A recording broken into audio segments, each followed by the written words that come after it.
नमस्कार दोस्तों, आप सभी का आई टी स्मार्ट क्लासेस में स्वागत है। और आज हम यूपीएससी और स्टेट गवर्नमेंट यानी स्टेट पीसीएस के जो एग्ज़ाम्स होते हैं उनके लिए जान कही जाने वाली एनसीईआरटीज़ को पढ़ेंगे।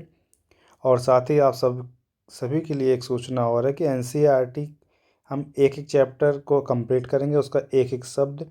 जैसे ही उस पूरी बुक को फिनिश करेंगे इस क्लास की, तो हम इसका एक सिनॉप्सिस तैयार करेंगे। उसका मैटर पूरा 1 से 2 पेज में ख़त्म होगा। इस तरीके से आप लोग भी कृपया नोट्स बनाएं इनके, ताकि आपको आगे पढ़ने में एग्ज़ाम टाइम में बहुत आसानी रहे।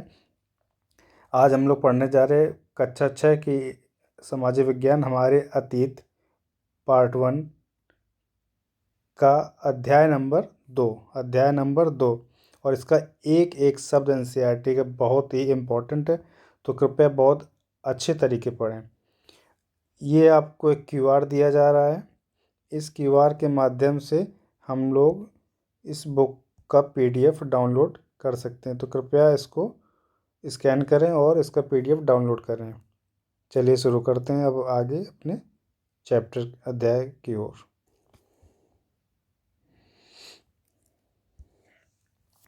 देखिए, आरंभिक मानव आखिर वे इधर उधर क्यों घूमते, सवाल बनता है। पिछले अब हम लोगों ने पढ़ा था क्या, क्यों, कब, कैसे।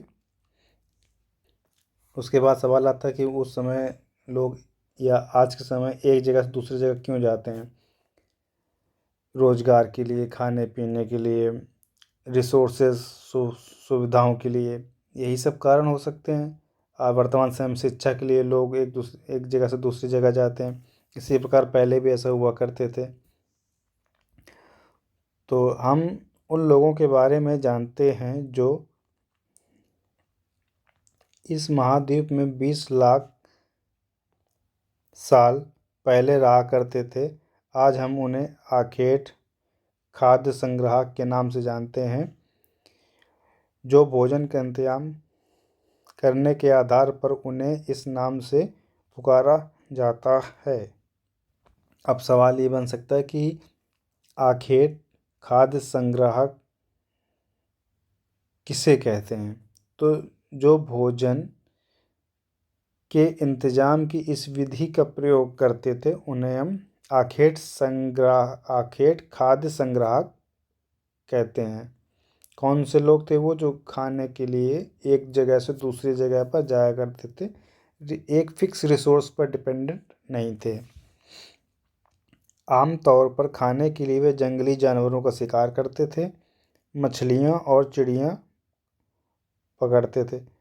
फल फूल दाने पौधे पत्तियाँ अंडे इकट्ठा किया करते थे। यह आगे जैसे आज भी हम लोग स्टोर करते हैं आगे खाने के लिए कि कल हम क्या खाएंगे, 1 महीने बाद क्या खाएंगे।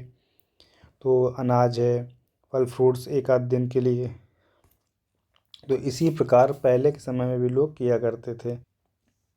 आखेट खाद्य संग्राहक समुदाय के लोग एक जगह से दूसरी जगह पर घूमते रहते थे। ऐसा करने के उनके पास कई कारण थे। एक एक करके उन कारणों को जानते हैं। पहला कारण यह कि अगर वे एक ही जगह ज़्यादा दिनों तक रहते तो आसपास के फलों फूलों मतलब पौधों फलों एवं जानवरों को खाकर समाप्त कर देते। अब आगे खाने के लिए भी कुछ होना चाहिए। उस समय उनको कुछ खेती करने, जानवर पालने ऐसा कुछ नहीं आता था। तो ये टोटल डिपेंड थे किन पर, प्राकृतिक रूप से जो उनको डायरेक्ट मिलता था बिना कुछ किए। इस वजह से जब एक जगह ख़त्म दूसरी जगह वो लोग जाते थे। इसीलिए और भोजन की तलाश में इन्हें दूसरी जगहों पर जाना पड़ता था। दूसरा कारण इनके पास क्या था, यह कि जानवर अपने शिकार के लिए या फिर हिरण और मवेशी अपना चारा ढूंढने के लिए एक जगह से दूसरी जगह जाया करते थे। इसीलिए इन जानवरों का शिकार करने वाले लोग भी इनके पीछे पीछे जाया करते थे। जैसे हिरण या अन्य कोई भी जानवर हो, बकरी हो या ऐसा कोई मवेशी हो, जो अपना खाना चारा ढूंढने के लिए एक जगह से दूसरी जगह जाते हैं। तो अब लोग भी इन्हीं पर डिपेंड थे, तो ये क्या करते थे, एक जगह से दूसरी जगह ये भी उनका पीछा करते हुए चले जाते थे। अब देखते हैं तीसरा कारण क्या है इनका। यह कि पेड़ों और पौधों में फल फूल अलग अलग मौसम में आते हैं, इसीलिए लोग इनकी तलाश में उपयुक्त मौसम के अनुसार अन्य इलाकों में घूमते होंगे। देखिए ये भी एक बहुत बड़ा कारण था कि फल फूल अनाज जो होते हैं ये भी सीजनल होते हैं, हर सीजन में अलग टाइम पर पैदा होते हैं, तो उनके इस कारण की वजह से भी लोग इधर से उधर जाया करते थे। और चौथा कारण यह है कि पानी के बिना किसी भी प्राणी या पेड़ पौधे का जीवित रहना संभव नहीं होता, और पानी झीलों झरनों तथा नदियों में ही मिलता है।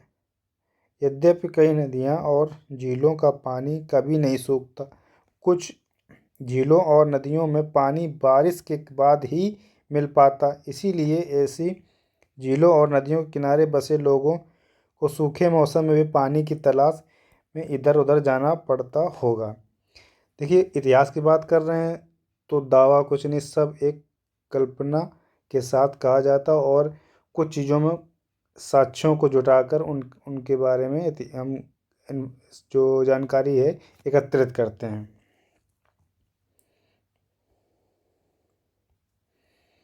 अब आगे बात करते हैं आरंभिक मानव के बारे में जानकारी कैसे मिलती, मतलब जो शुरू के लोग थे वो क्या खाते थे, क्या पहनते थे, कैसी जगह रहते थे, कहाँ जाते थे, और अपने जीवन के लिए क्या क्या करते होंगे, खेलने के लिए क्या करते होंगे, या उस समय की लाइफ क्या थी, लाइफ स्टाइल क्या था, उसके बारे में हम यहाँ पे चर्चा करेंगे।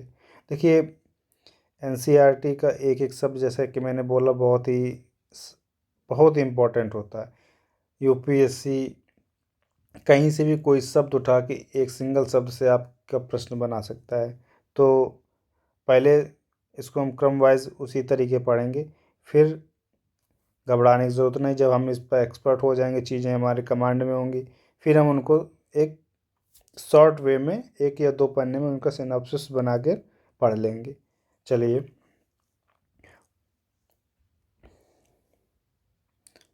पुरातत्वविदों को कुछ ऐसी वस्तुएं मिली हैं जिनका निर्माण और उपयोग आखेट खाद्य संग्राहक किया करते थे। यह संभव है कि लोगों ने अपने काम के लिए पत्थरों लकड़ियों और हड्डियों के औजार बनाए हों। इनमें से पत्थरों के औजार आज भी बचे हैं। अच्छा है क्या? पुरातत्वविद किसे कहते हैं? पिछले अध्याय में हम लोगों ने पढ़ा था, इस पर भी सवाल बन सकते हैं, पुरातत्वविद इन किसे कहते हैं।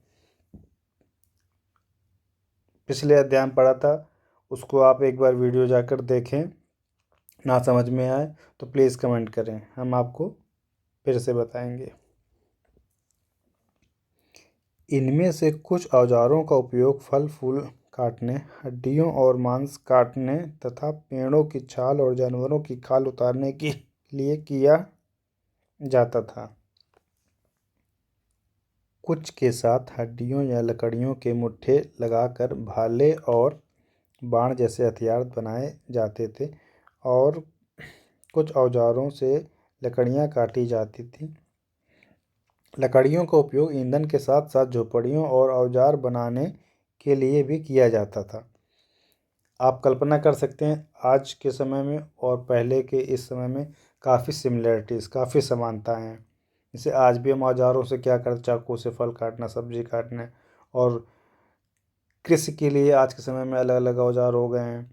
उस समय तो इतना डेवलप नहीं था, तो एक कॉमन वे था।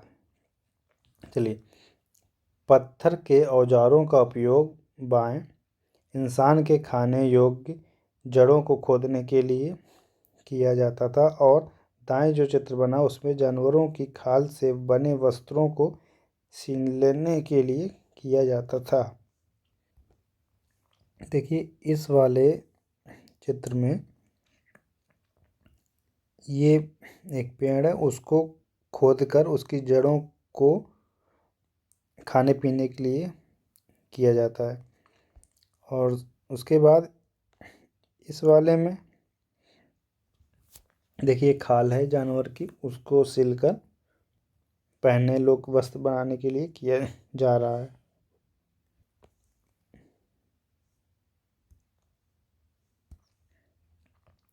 रहने की जगह निर्धारित करना। जैसा कि आज के समय में भी है, रोटी कपड़ा और मकान, खाना पहनना और रहना, तो पहले के लोगों के लिए भी आसान नहीं था। उन्होंने रहना खाना सीखा। अब परमानेंट रहने के लिए, सुरक्षित रहने के लिए कुछ जगहों की आवश्यकता थी। उनमें से कुछ स्थल बहुत ही महत्वपूर्ण हैं, जिनको हम इसी अभी एक मैप के द्वारा देखेंगे। इनमें से लाल त्रिकोण निशान वाले स्थान वे पुरा स्थल हैं जहाँ पर आखेट खाद्य संग्राहकों के होने के प्रमाण मिले हैं। इनके अलावा भी और कई स्थानों पर आखेट खाद्य संग्राहक रहते थे। मानचित्र में सिर्फ कुछ उस गिने चुने स्थानों को चिन्हित किया गया है। कई पुरातन नदियों और झीलों के किनारे जो पाए गए हैं। आइए इन सबको इस मानचित्र के माध्यम से देखते हैं, हमें समझने में आसानी होगी। देखिए, जो रेक्टेंगल यानी कि लाल त्रिभुज के निशान से जो जगह है, ये क्या है? पुरापाषाणिक पुरास्थल। पुरापाषाणिक पुरास्थल कौन कौन से हैं? भीमबेटका, कुरनूल की गुफाएं, हुंस हुस्की हुंसगी ऐसे पढ़ सकते हैं। और जैसे अब फिर आती नवपाषाण काल के कुछ इलाकों को देखते हैं। बुरजहोम सिंधु घाटी सभ्यता में, इसको हम लोग पढ़ेंगे। मेहरगढ़, ये भी उसी का पार्ट है। चिरांद, दाऊजली, हेडिंग, हल्लूर और पयमपल्ली। अब महापाषाणिक पुरास्थल भी कुछ थे, ब्रह्मगिरी आदि, चन्नूर। इसके बाद आधुनिक नगर, आधुनिक मतलब जो मॉडर्न थे अब इस समय, कोलकाता और मुंबई। ये आधुनिक नगर आज के हैं, उस समय ऐसा कुछ नहीं था। इन नामों का कंफ्यूज मत होना आप लोग। दूसरा एक महत्वपूर्ण बात ये है कि चूंकि पत्थर के उपकरण बहुत महत्वपूर्ण थे, इसीलिए लोग ऐसी जगह ढूंढते रहते थे जहां अच्छे पत्थर मिल सकें, क्योंकि पत्थर से ही उनको हथियार बनाने होते, उन्हीं हथियारों से उनका जीवन उस समय चलता था। क्योंकि हथियारों से फल फ्रूट्स काटना, जानवरों को शिकार करना, रहने योग्य कहीं पर कुछ गुफा नुमा जगह को खोदना बनाना, पेड़ पौधों को खोदना, सब कुछ इन पत्थरों के माध्यम, क्योंकि हथियार जो बनते थे केवल पत्थर से बनते थे। अब भीमबेटका यानी आधुनिक मध्य प्रदेश में है। इस पूरा स्थल पर गुफाएं व कंदराएं मिली हैं। लोग इन्हीं गुफाओं में इसलिए रहते थे क्योंकि यहाँ उन्हें बारिश, धूप और हवाओं से राहत मिलती थी। ये गुफाएं नर्मदा नदी घाटी के पास हैं। मानचित्र पर नर्मदा नदी हमने एक सेशन किया था, उस पर पढ़ाया था, और अगर नहीं पता तो आप ये देख लीजिए। ये जो है नर्मदा नदी, और नर्मदा नदी बंगाल की खाड़ी में आकर गिरती है, सॉरी अरब सागर में आकर गिरती है, क्योंकि ये बंगाल की खाड़ी में गिरने वाली नदियों से उल्टी बहती है। ठीक है, उल्टी बहने वाली कौन कौन सी नदी है? नर्मदा नदी और ये तापी नदी, और यहाँ आती है साबरमती, और इसके बीच में एक और नदी है माही। इनको हम लोग याद भी कर सकते हैं बहुत आसान सी ट्रिक के साथ में। उससे क्या, साबरमती, साबरमती SM यानी साबरमती, ना मानती, ना मानती, साबरमती ना मानती, बिल्कुल सिमिलर सा नाम, कभी कंफ्यूज मत हो। साबर का S ऊपर साबरमती, M से माही, ना मानती से आपकी नर्मदा, नर्मदा NM हो गया, और ती से तापी। ये चारों नदियाँ अरब सागर में जाकर गिरती हैं। इस तरीके से आप इनका क्रम याद रखेंगे। यूपीएससी में ये बहुत ही महत्वपूर्ण है कि नदियों का क्रम पूछता है, उत्तर से दक्षिण या ऐसे किसी भी स्थान को पहुंच सकता है। चलिए,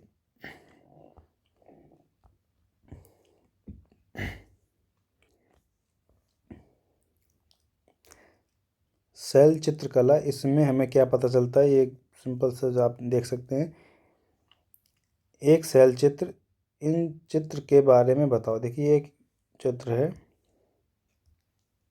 ये, अब इसके बारे में पूछा जा रहा है, कॉमन सेंस की बात है, आप थोड़ा सा देख के समझ के उसको बताएं कि ये क्या हो सकता है। जिन गुफाओं में लोग रहते थे उनमें से कुछ की दीवारों पर चित्र मिलते हैं या मिले हैं। इनमें कुछ सुंदर उदाहरण मध्य प्रदेश के और दक्षिण उत्तर प्रदेश की गुफाओं से मिले हैं। इनमें जंगली जानवरों का बड़ी कुशलता से सजीव चित्रण किया गया है। देखिए ये आपको पिक्चर दिख रही है, ये है क्या, बहुत ध्यान से देखें इसको।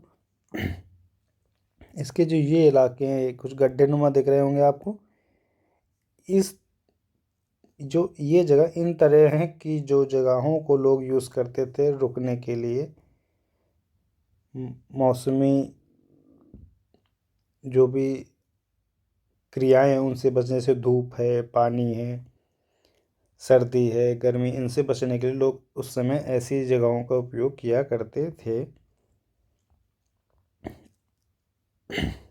अब बात करते हैं पुरा स्थल की, कि आखिर पुरा स्थल है क्या।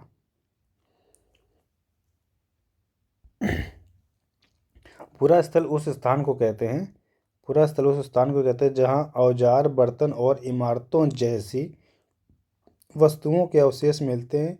ऐसी वस्तुओं का निर्माण लोगों ने अपने काम के लिए किया था और बाद में वे उन्हें छोड़ गए।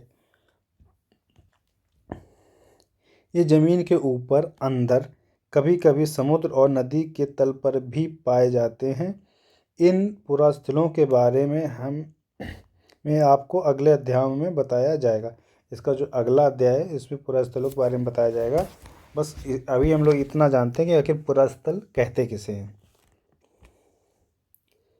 चलिए नेक्स्ट, अब लोगों ने शिकार करना सीखा, तो आग की खोज ना होने से पहले, यानी आग की खोज पढ़ेंगे, आग की खोज ना होने से पहले लोगों ने क्या किया, कच्चा खाना, कच्चा मांस खाया।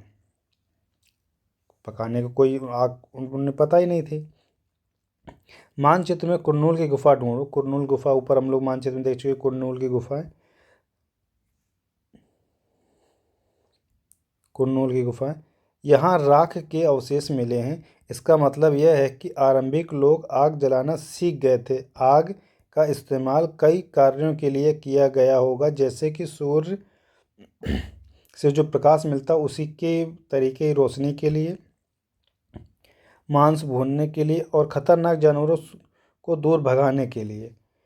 अच्छा, अब आगे जब हम पढ़ेंगे उसको और अच्छे तरीके, तो आग जलाना सीखा था, तो आग उस समय, आज के समय में लाइटर, माचिस ऐसा स्पार्क से हम कर लेते हैं।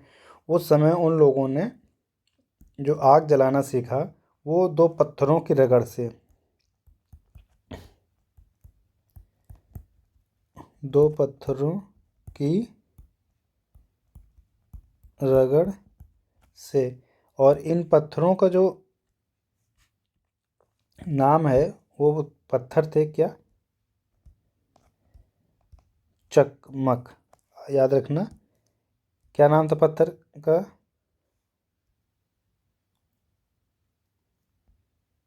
चकमक।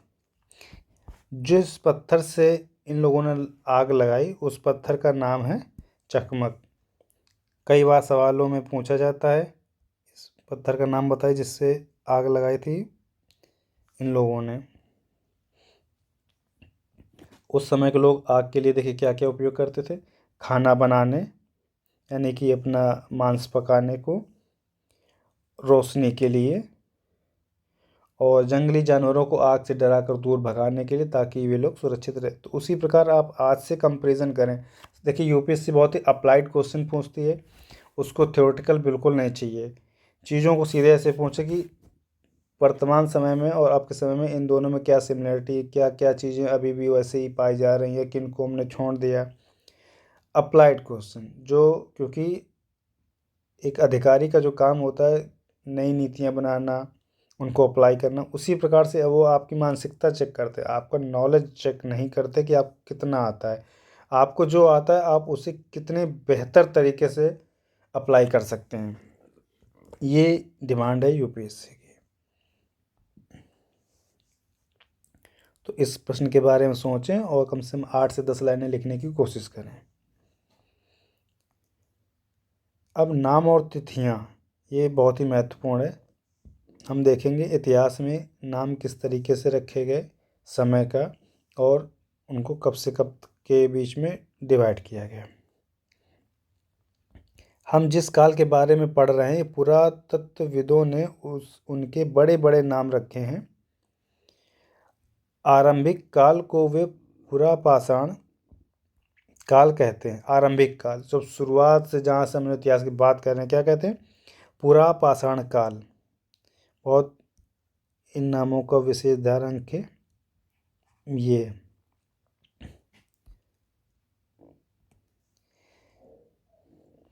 यह दो शब्दों से पुरा यानी प्राचीन और पाषाण यानी पत्थर से बना है। यह नाम पुरा स्थलों से पत्थर के औजारों के महत्वपूर्ण को बताता है। पुरापाषाण काल 20 लाख साल पहले से 12,000 साल पहले के दौरान माना जाता है। अच्छा, आपके दिमाग में ये भी बात आई होगी कि पहले 20 लाख से 12,000, कहने का मतलब ये हम पिछले अध्याय में हम लोगों ने बात की थी, समय को कैसे निर्धारित करते हैं, ईसा पूर्व, ईस्वी, उसको लेकर, यानी 1 ईस्वी से पहले कितना 20 लाख साल, और फिर जब 1 ईस्वी की तरफ आते जाएंगे तो ये गिनती घटती जाए, इसीलिए ये डेट जो है उल्टी चलती है। इस काल को 3 भागों में विभाजित किया गया है: आरंभिक, मध्य और उत्तर पुरापाषाण युग यानी काल। मानव इतिहास की लगभग 99 यानी 99% कहानी इसी काल के दौरान घटित हुई। जिस काल में हमें पर्यावरणीय बदलाव मिलते हैं उसे मीसोलिथ यानी मध्य पाषाण युग यानी काल कहते हैं। इसका समय लगभग 12,000 साल पहले से लेकर 10,000 साल पहले तक माना जाता है। इस काल के पाषाण और औजार आमतौर पर बहुत छोटे होते थे। इन्हें माइक्रोलिथ यानी लघु पाषाण काल कहा जाता है। देखिए, मैंने कहा कि इसका एक एक शब्द बहुत ही मायने रखता है। अब जो पूछा जाएगा माइक्रोलिथ क्या है? माइक्रोलिथ यानी लघु पाषाण काल। और किन्हें कहते थे? जो ये जो बहुत छोटे छोटे जब औजार होते थे, ये आमतौर पर जो औजार होते थे बहुत छोटे छोटे, इन्हें कहते थे माइक्रोलिथ, ध्यान रखिएगा। इन्हीं का दूसरा नाम है लघु पाषाण। माइक्रोलिथ यानी लघु पाषाण। माइक्रो नाम से समझ जाइए छोटा। प्रायः इन औजारों में हड्डियाँ, अब इन औजारों में क्या थी? प्रायः इन औजारों में हड्डियों या लकड़ियों के मुट्ठे लगे हाशिया और आरी जैसे औजार मिलते हैं। साथ साथ पुरापाषाण युग वाले औजार भी इसी दौरान बनाए जाते हैं। अगले युग की शुरुआत लगभग 10,000 साल पहले से होती है। इसे नवपाषाण युग या काल नवपाषाण कहा जाता है। नवपाषाण का क्या मतलब होता होगा, आप समझ सकते। ये आपका प्रश्न जो आपने पढ़ा उसके उसी से सवाल बना, नवपाषाण का क्या मतलब होता होगा। नवपाषाण मतलब जब लोग आगे बढ़ रहे हैं, नए पाषाण अपने पत्थरों को औजार बनाते थे, पत्थर से ही जानवरों को मारना, शिकार करना। अब धीरे धीरे उन्होंने और भी कई चीज़ें सीखी, उसके बाद छोटे औजार बनाने लगे, उनकी महत्व समझने लगे। फिर धीरे धीरे उसी समय उनको कुछ लौह और तांबे का ज्ञान हुआ, फिर इनसे वो लोग औजार बनाने लगे। तो जो नवपाषाण युग है थोड़ा आधुनिक था। कैसा था? आधुनिक।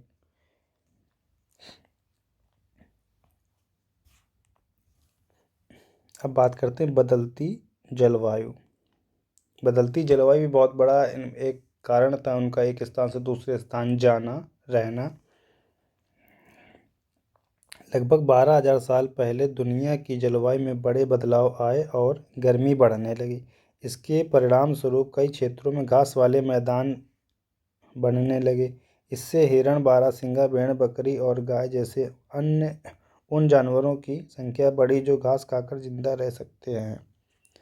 अब ये जो जानवर हैं ये सब किस पर डिपेंड है? घास पर। जब घास ही नहीं होगी तो कब तक जीवित रहेंगे? तो अब जब गर्मी बढ़ी, गर्मी के साथ साथ बारिश मौसम ऐसी गतिविधियाँ हुई तो इन जानवरों को खाने का भोजन मिलने लगा, जिससे उनका जीवन और ज़्यादा समय तक रहने लगा। जो लोग इन जानवरों का शिकार करते थे वे भी इनके पीछे आए और इनके खाने पीने की आदतों और प्रजनन के समय की जानकारी हासिल करने लगे। हो सकता है कि तब लोग इन जानवरों को पकड़कर अपनी ज़रूरत के अनुसार पालने की बात सोचने लगे हों। साथ ही इस काल में मछली भी भोजन का महत्वपूर्ण स्रोत बन गई। जैसा कि अभी हम लोगों ने पीछे पढ़ा कि लोग ऐसा हो सकता सोचने लगे हों कि उन जानवरों को पकड़ कर रखना, उनको पालना या उनकी उपयोगिता समझे हों। तो उसी के आधार पर अब आगे हम इस पैरा में बात करेंगे खेती और पशुपालन की शुरुआत।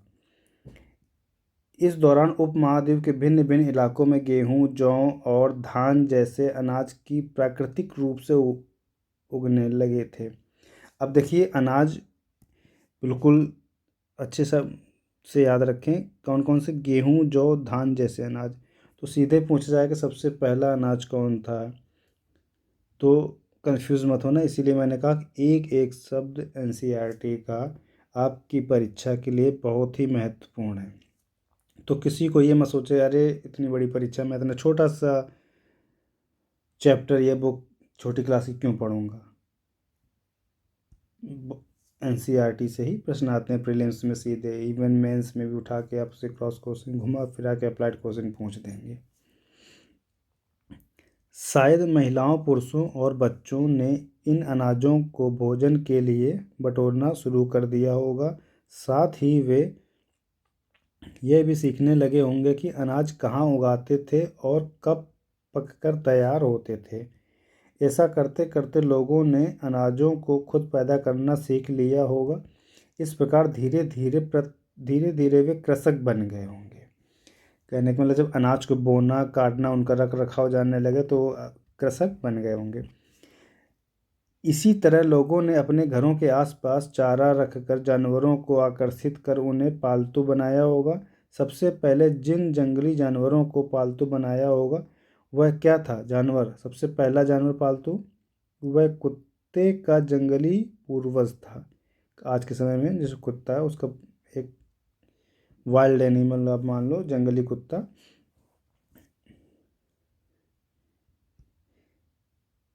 कुत्ते का पूर्वज। धीरे धीरे लोग भेड़, बकरी, गाय और सूअर जैसे जानवरों को अपने घरों के नज़दीक आने को उत्साहित करने लगे। ऐसे जानवर झुंड में रहते थे और ज़्यादातर घास खाते थे। अक्सर लोग अन्य जंगली जानवरों के आक्रमण से इनकी सुरक्षा किया करते थे और इस तरह धीरे धीरे वे पशुपालक बन गए होंगे। अब देखिए वही बात, अप्लाइड क्वेश्चन सोच डेवलप करिए।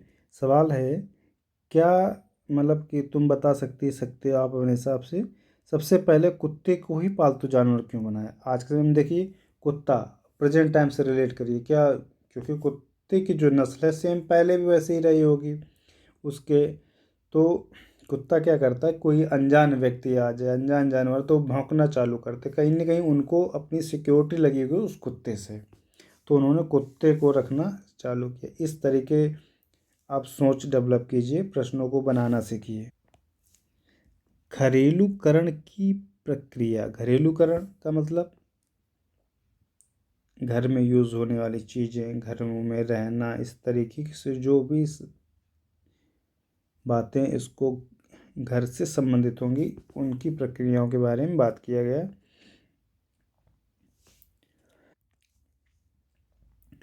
लोगों द्वारा पौधों को उगाने, जानवरों की देखभाल करने और घरेलूकरण की प्रक्रिया का नाम दिया गया। देखिए साफ साफ लिखा हुआ है कि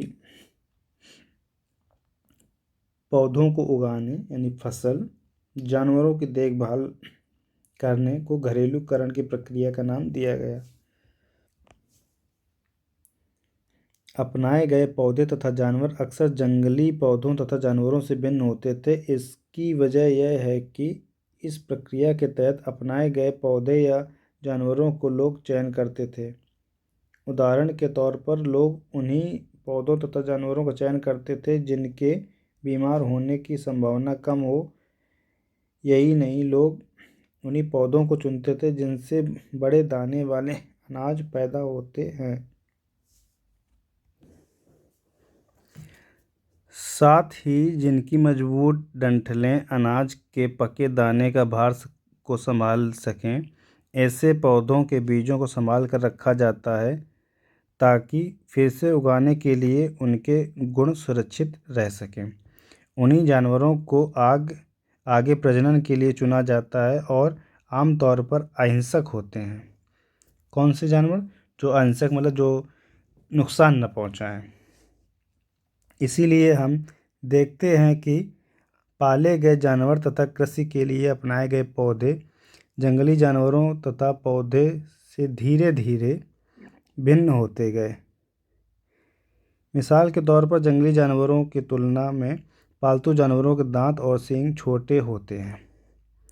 इन दांतों को देखो और इनमें से कौन सा जंगली कौन सा सूअर है, इसका आप पता लगा सकते हैं। ये जो आपको बड़ा वाला दांत दिख रहा है, ये सिंपल सी बात है, बड़ा दांत किसी बड़े जानवर का होगा, आक्रामक जानवर का। ये आपको छोटा सा दांत दिख रहा है, ये पालतू जानवर के दांत हैं। यह प्रक्रिया पूरी दुनिया में धीरे धीरे चलती रही। यह करीब 12,000 साल पहले शुरू हुई। वास्तव में आज हम भोजन करते हैं तो इसी प्रकार की प्रक्रिया की वजह से कृषि के लिए अपनाई गई। सबसे प्राचीन फसलों में गेहूँ तथा जौ आते हैं। उसी तरह सबसे पहले पालतू बनाए गए जानवरों में कुत्ते के बाद भेड़ बकरी आते हैं। तो दोस्तों इस प्रकार सबसे पहली जो फसल थी अपनाई, सबसे पहली फसल गेहूँ, जौ और पाले गए जानवरों में कुत्ता, उसके बाद भेड़ और बकरी। प्रीलिम्स में और अन्य विभिन्न एग्जामों में सीधा सवाल आता है कि सबसे पहला जानवर कौन या सबसे पहली फसल कौन। ठीक, अब आप कंफ्यूज मत होना, अच्छे से याद रखें इसे। एक नवीन जीवन शैली अब नवीन क्यों कहा गया, इस बात को समझें। क्योंकि लोगों ने अनाज को बोना, उगाना और उसका रख रखाव सीख लिया, जानवरों को पालना सीख लिया, छोटे छोटे औजार बनाने सीख लिए, आग की उपयोगिता सीख ली। तो इस प्रकार से उनके जीवन में बहुत ही नया बदलाव, बहुत क्रांतिकारी रूप से आया। अब अनाज के उपयोग बीज के रूप में, खाद्य के रूप में और उपहार के रूप में, भंडारण के रूप में ऐसे लोग करने लगे। जैसे कि आज के समय में कोई फसल बोई जाती है तो उसको, फसल को बोने से लेकर उसको पकने तक के समय में कुछ ऐसा नहीं कि आपने दाना बो दिया तो 2 दिन में, 1 दिन में तुरंत तैयार हो गया, ऐसा नहीं। उस पर एक लंबा समय लगता है, एक प्रोसेस होता है। तो देखिए वही चीज़ यहाँ लिखी हुई है कि तुम किसी पौधे के बीज को बोकर देखो, तुम पाओगे कि इसे विकसित होने में कुछ वक्त लगता है। इसमें कुछ दिन, महीने या फिर साल लग सकता है। वो पौधे पर डिपेंड है कि आपने क्या बोया। इसलिए जब लोग पौधे उगाने लगे तो उनकी देखभाल के लिए उन्हें एक ही जगह पर लंबे समय तक रहना पड़ता था। बीज बोने से लेकर फसलों के पकने तक पौधों की सिंचाई करने, खरपतवार हटाने, जानवरों और चिड़ियों से उनकी सुरक्षा करने जैसे बहुत से काम शामिल थे। कटाई के बाद अनाज का उपयोग बहुत संभाल कर करना पड़ता था। उनके पास आज के समय के जैसे स्टोरेज तो था नहीं कि घर है, छत पड़ी है, वहाँ पर रख दिया। सब कुछ गुफाओं या ऐसे खरपतवार से ढककर आज भी आप ग्रामीण क्षेत्र में देखें, अनाजों या उनकी भूस जो होता है उसको ऐसे ही लोग ढक के रख लेते हैं। ठीक है, तो ये कहीं ना कहीं प्राचीन काल से चला आ रहा है, वही एक संस्कृति, बस उस पर मॉडिफिकेशन हुआ है, बेस वही है। जैसे आज हम लोग एनसीईआरटी एक बेस के तरीके पढ़ते हैं और बहुत सारी रेफरेंस बुक आ गई। जब तक बेस ही क्लियर नहीं होगा तो आपकी रेफरेंस बुक किसी काम की एक नहीं 100 बार पढ़िए आप, बेस क्लियर नहीं तो रेफरेंस बुक समझ में नहीं आएगी, कोई मतलब नहीं है। अनाज को भोजन और बीज दोनों ही रूपों में बचा कर रखना आवश्यक था। इसीलिए लोगों को इसके भंडारण की बात सोचनी पड़ी। बहुत से इलाकों में लोगों ने मिट्टी के बड़े बड़े बर्तन बनाए, टोकरियां बुनी या फिर ज़मीन में गड्ढा खोद कर उनको रख दिया। देखिए, इस समय लोगों ने बहुत कुछ सीख लिया था, मिट्टी के बर्तन बनाना, और आग की खोज हो चुकी थी, इसलिए पके हुई मिट्टी के बर्तन लोगों ने यूज़ किए। कहने के मतलब जैसे आज हम लोग घड़ा यूज़ करते हैं, सुराही यूज़ करते हैं, ये मिट्टी का ऐसा कोई भी खिलौने आप देखिए मिट्टी के बर्तन के। तो उस प्रकार से लोगों ने यहाँ तक बहुत ही आगे अपने आप में बदलाव किया, बहुत कुछ विकसित किया। फसल करना सीख गए, अनाज बोना, उनका रख रखाव सीख गए, उनकी उपयोगिता, आग सीख गए। अब इस प्रकार से उनके जीवन में बहुत सारे बदलाव आए। जानवर, चलते फिरते खाद्य भंडार। जानवर बच्चे देते हैं जिससे उनकी संख्या बढ़ती है। अगर जानवरों की देखभाल की जाए तो उनकी संख्या तो बढ़ती ही है, साथ ही उनमें दूध भी मतलब उनसे दूध भी प्राप्त हो सकता है, जो भोजन का एक अच्छा स्रोत है। यह नहीं कि मतलब यही नहीं कि जानवरों से हमें मांस भी मिलता है। दूसरे शब्दों में पशुपालन भोजन के भंडारण का एक तरीका है। देखिए, आज भी सेम चीज़ तो जानवर पाले जाते हैं, उनसे मांस भी मिलता है और दूध भी मिलता है, और भी बहुत सी चीज़ें जो रिसोर्सेज आज के समय में, जैसे भेड़ों से में ऊन भी मिलती है, ऊँट से मिलती है। आप सोच के देखिए, जैसे सेम सवाल आपसे पूछा गया, भोजन के अतिरिक्त जानवरों से और हमें क्या क्या मिल सकता है। आज जानवरों को उपयोग किस लिए होता है, ऐसे सवाल और प्रश्न आपके दिमाग में आने चाहिए, उनका जवाब भी आना चाहिए।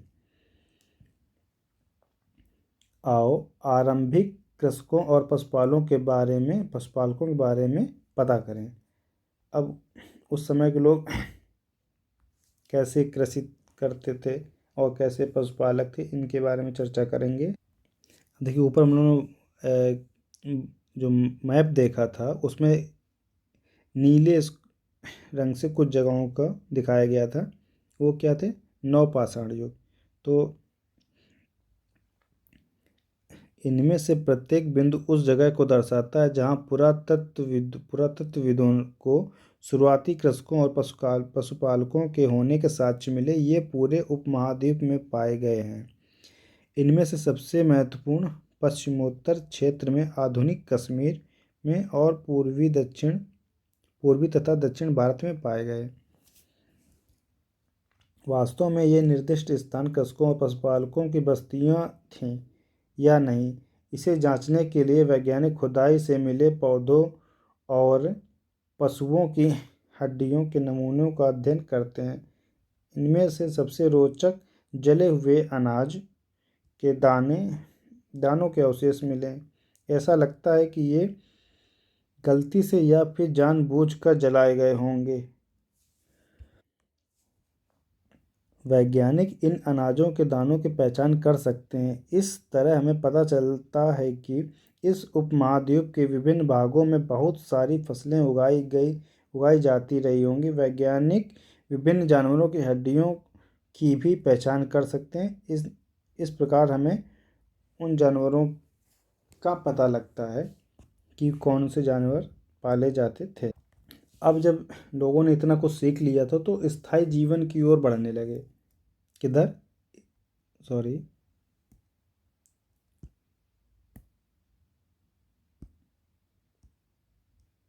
स्थायी जीवन की ओर बढ़ने लगे। कहने का मतलब जब फसल बोएंगे तो उसको ऐसा तो नहीं बो दिया होगा, अब वो जानने लगे थे इसको कब पानी चाहिए, फसल को कब कब इसको घास वास साफ करना, इस तरीके से की कई क्रियाओं से वो परिचित हो गए। जब परिचित हो गए तो वहाँ पर वो परमानेंट रहने का सोचने लगे और अपना एक नई जीवन शैली की शुरुआत की।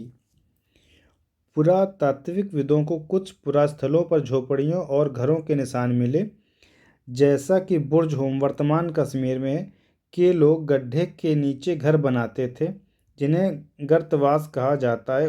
उनमें उतरने के लिए सीढ़ियाँ होती थीं, इससे उन्हें ठंड के मौसम में सुरक्षा मिलती होगी।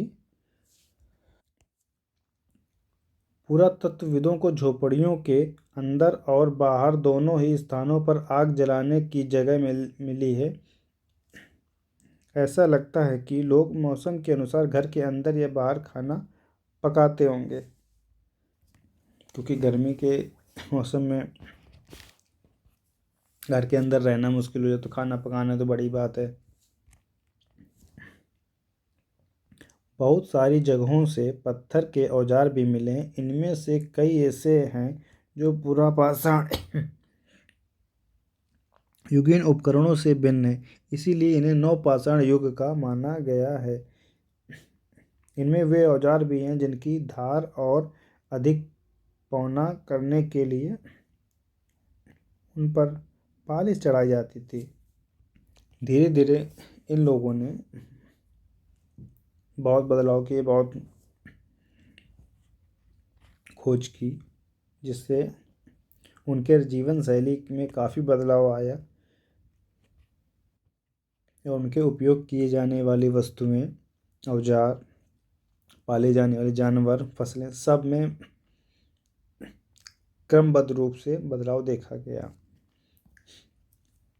पुरापाषाण काल में औजार केवल और केवल पत्थर के और बड़े आकार के थे। फिर लघुपाषाण काल में पत्थर छोटे हो गए, मीसोलिथिक, अब पीछे बात कर चुके। नवपाषाण काल में और भी नए तरीके, अब वहाँ लोहा तांबे की खोज हो चुकी थी और एलॉय यानी कि मिश्र धातु, लोहा और तांबा सबसे पहले मिलाया गया, इनकी भी खोज इन लोगों ने कर ली थी। ये सब कुछ चीज़ें हम लोग आगे पढ़ेंगे, अभी बिल्कुल बेस से ही चल रहे हैं। ओखली और मूसल का प्रयोग अनाज तथा वनस्पतियों से प्राप्त अन्य चीज़ों को पीसने के लिए किया जाता था। आज हजारों साल बाद भी ओखली और मूसल का प्रयोग अनाज पीसने के लिए किया जाता। उसी प्रकार प्रस्तर युगीन औजारों का निर्माण और प्रयोग लगातार होता रहा है। कुछ औजार हड्डियों से भी बनाए जाते थे। कुछ बड़े बड़े जो जानवर थे उनकी हड्डियों से भी औजार, क्योंकि हड्डियाँ को नुकीला करना, साफ करना एक पत्थर के कंपेरिजन में आसान था।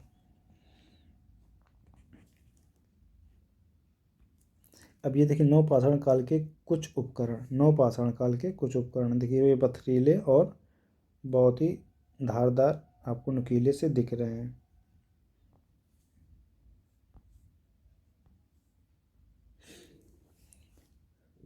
नवपाषाण युग के पुरास्थलों से प्राप्त के कई प्रकार के मिट्टी के बर्तन मिले हैं। कभी कभी इन पर अलंकरण भी किया जाता था। बर्तनों का उपयोग चीज़ों को रखने के लिए किया जाता। धीरे धीरे लोग बर्तनों का प्रयोग खाना बनाने के लिए भी करने लगे। चावल, गेहूँ तथा दलहन जैसे अनाज अब आहार का महत्वपूर्ण हिस्सा बन गए थे। इसके साथ साथ अब लोग कपड़े भी बुनने लगे थे। इसके लिए कपास जैसे आवश्यक पौधे उगाए जा सकते थे। ये सारी क्रियाएं नवपाषाण काल की हैं। कब की हैं? नवपाषाण काल की, जब लोगों ने बहुत कुछ सीखा। कपड़े की बुनाई सीख ली, कपास सीख लिया। उस समय कपास से सूती कपड़े बनते थे, धागे वाले, कॉटन जिसे आज कहते हैं। बर्तनों पर अलंकरण मतलब बर्तनों पर सजावट, जैसे कि अब इसी बर्तन को अगर सजाना है तो ऐसे ऐसे ऐसे डिज़ाइन बनाते तो लोग कुछ फूल बना दिया। तो ये जो अलंकरण है ये भी कुछ बर्तनों में मिले हैं।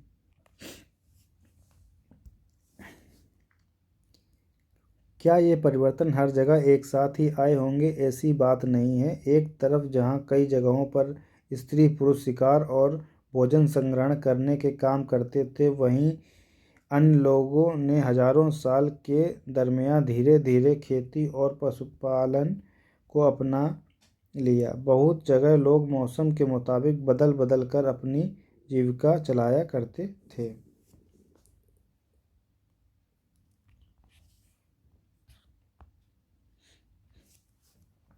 सूक्ष्म निरीक्षण मतलब बहुत ही बारीकी से जब निरीक्षण किया गया, पुरातत्वविदों ने किया, तो उसके बारे में कुछ महत्वपूर्ण जानकारियाँ हैं। मेहरगढ़ में जीवन और मृत्यु। मेहरगढ़ सिंधु घाटी सभ्यता की एक जगह है। ऊपर मैप में हम लोग देख चुके हैं। आपको अगर देखना है फिर से तो इस वीडियो में पीछे जाकर आप देख सकते हैं। यह ईरान जाने वाला सबसे महत्वपूर्ण रास्ते बोलन दर्रे के पास एक हरा भरा समतल स्थान है। मेहरगढ़ संभवतः वह स्थान है जहाँ के स्त्री पुरुषों ने इस इलाके में सबसे पहले गेहूँ जौ यानी जौ गेहूँ और भेड़ बकरी पालना शुरू किया। ये वह स्थान है मेहरगढ़ जहाँ सबसे पहले वहाँ के स्त्री पुरुषों ने जौ गेहूँ उगाना और भेड़ बकरी पालना सीखा। यहाँ विभिन्न प्रकार के जानवरों की हड्डियाँ मिली। इनमें हिरण तथा सूअर जैसे जंगली जानवरों तथा भेड़ और बकरियों की हड्डियाँ हैं। एक एक शब्द को बहुत अच्छे समझे, बहुत ही इम्पोर्टेंट पैराग्राफ है। आप ये यहाँ से इसको एक नोट्स बना लें और लिखें इसे। मेहरगढ़ में इसके अलावा चौकोर तथा आयताकार घरों के अवशेष मिले। प्रत्येक घर में 4 या उससे ज़्यादा कमरे हैं। इनमें से कुछ संभवतः भंडारण के काम आते होंगे। आप कल्पना कीजिए आज के समय में घर बनाने के लिए बहुत ही आधुनिक तकनीक, उस समय लोगों ने कैसे बनाया घर, चौकोर कमरे, उनकर आने जाने के दरवाजा नुमा एक जगह। कल्पना करके देखिए उस समय के लोगों ने कैसे किया होगा। मृत्यु के बाद सामान्यतः मृतक के सगे संबंधी उसके प्रति सम्मान जताते हैं। लोगों की आस्था है कि मृत्यु के बाद भी जीवन होता है, इसीलिए कब्रों में मृतकों के साथ कुछ सामान भी रखे जाते थे। मेहरगढ़, अब आगे इसके बाद है ये जो चित्र बना हुआ है ये मेहरगढ़ से प्राप्त एक जगह का है।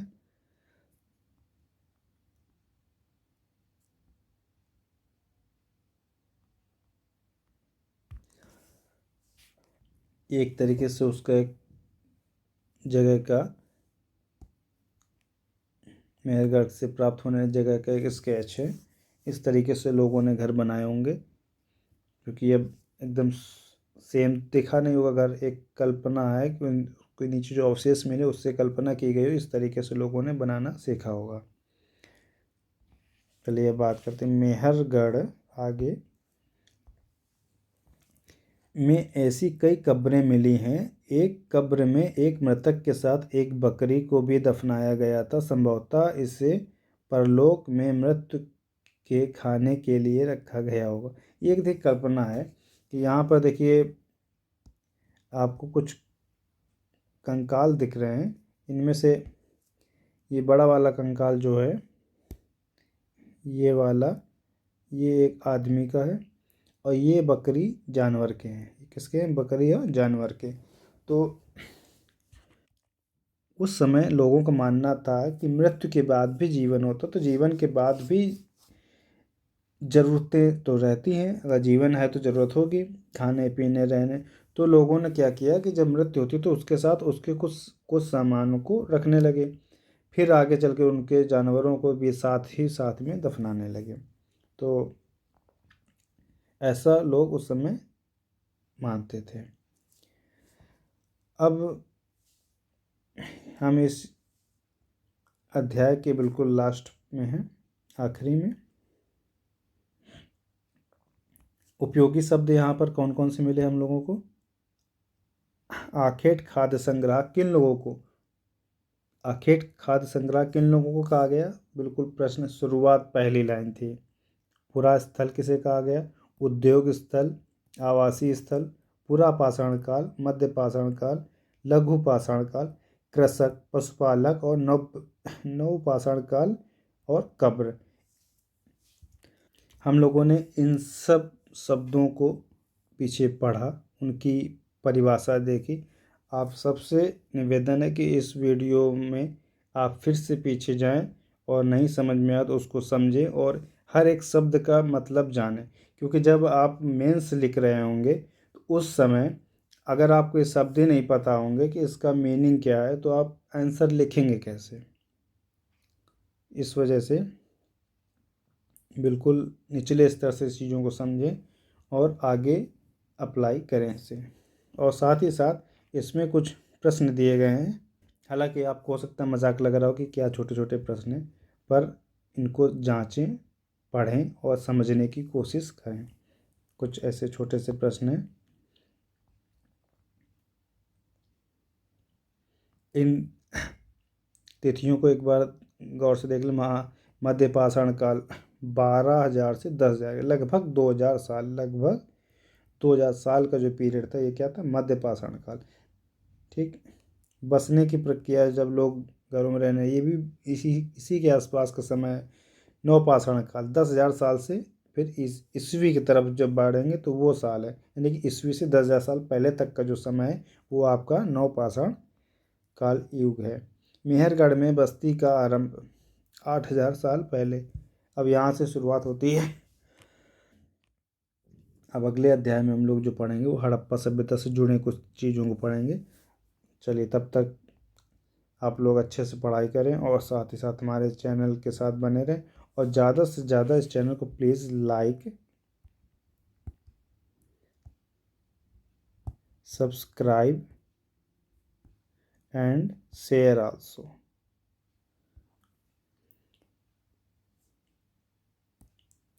इस बात का विशेष ध्यान रखें, लाइक, सब्सक्राइब एंड शेयर। देखिए, हमारा उद्देश्य लोगों को पढ़ाना है और पढ़ाना वो भी एक अच्छे इंटेंशन से और फ्री में पढ़ाना, कोई बच्चों से शुल्क नहीं लेना किसी प्रकार से। तो आप हमारे चैनल के साथ जुड़े रहें और ज़्यादा से ज़्यादा लोगों तक इसे पहुँचाएं। अभी हम लोगों ने अब आगे आने वाली परीक्षा यूपीएससी की, उसके लिए तैयारी के लिए एनसीईआरटी को एक एक क्रम वाइज हम लोग पढ़ेंगे। जब एक क्लास की एक एनसीईआरटी पूरी तरीके फिनिश हो जाएगी तो उसका हम लोग सिनॉप्सिस तैयार करेंगे, बिल्कुल कम से कम पेज में उसको समेटेंगे नोट्स के लिए। उसका पीडीएफ आपको हमारे टेलीग्राम चैनल पे दिया जाएगा, वहाँ से आप उसको डाउनलोड कर सकते हैं और अपने नोट्स को इस नोट से कंपाइल करके एक अच्छा नोट्स आप बना सकते हैं, जिससे कि हमें परीक्षा के समय रिवीजन करने में बहुत ही आसानी रहेगी। धन्यवाद दोस्तों, नमस्कार। बहुत अच्छे से रहें, अपना ख्याल रखें और आगे हमसे जुड़े रहें। और प्लीज़ सब्सक्राइब के साथ साथ बेल आइकन ज़रूर दबाएं ताकि हमारे आगे आने वाला वीडियो आप तक बहुत पहले पहुँचे और आप तुरंत उसे देख पाएँ। नमस्कार दोस्तों, जय हिंद।